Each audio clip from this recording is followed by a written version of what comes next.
Inulan ng batikos ang Iglesia ni Cristo sa social media matapos lumabas ang isang post ukol sa pagtanggi raw ng simbahan na magpapasok ng hindi nila miyembro noong kasagsagan ng bagyong Yolanda.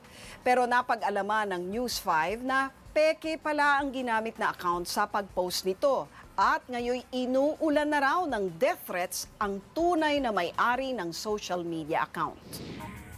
Ito ang kumakalat na post sa internet patungkol sa reklamo ng isang netizen laban sa grupo ng Iglesia ni Cristo.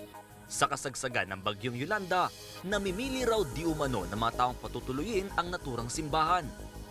Kahit daw basang-basa, gutom at pagod na mga taong lumapit sa INC, hindi raw sila pinapasok dahil hindi sila miyembro nito.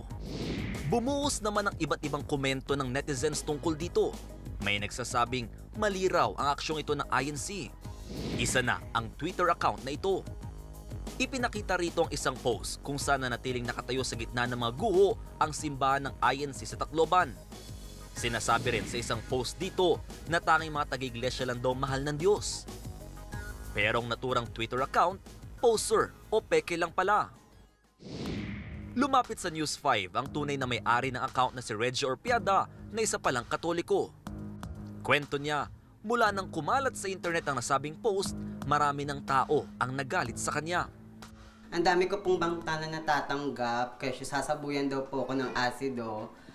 Pag nakita ko, papatayin ako. Hirap na hirap po ako ngayon. Ultimo dito po sa lugar namin, hindi din po ako makalabas dahil sa ginawa ng poser ko.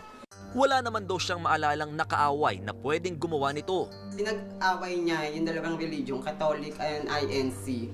Dahil sa mga post niya, kung ano-ano po. Hindi ito yung tamang panahon para makisabay siya. Isinara muna ni Reggie ang totoo niyang Twitter account.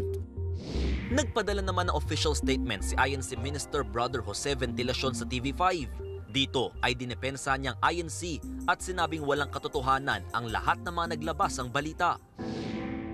Sa videong ito naman, nagpatotoo rin ng ilang biktima ng bagyo na kinupkup at pinatuloy naman daw sila sa loob ng simbahan ng Iglesia ni Cristo, ano pa man ang kanilang relihiyon. Akala namin hindi lalaki yung tubig. Mabuti na lang may kapilya dyan, kung wala, disgrasya talaga kami lahat. Yan ang nakasurvive sa amin. Binuksan naman kami ng kasamahan ninyo. Thank you, madaming salamat na ligtas kami. Nakakahiyak ako lang naligtas kami. Madami ng salamat sa inyong iglesia.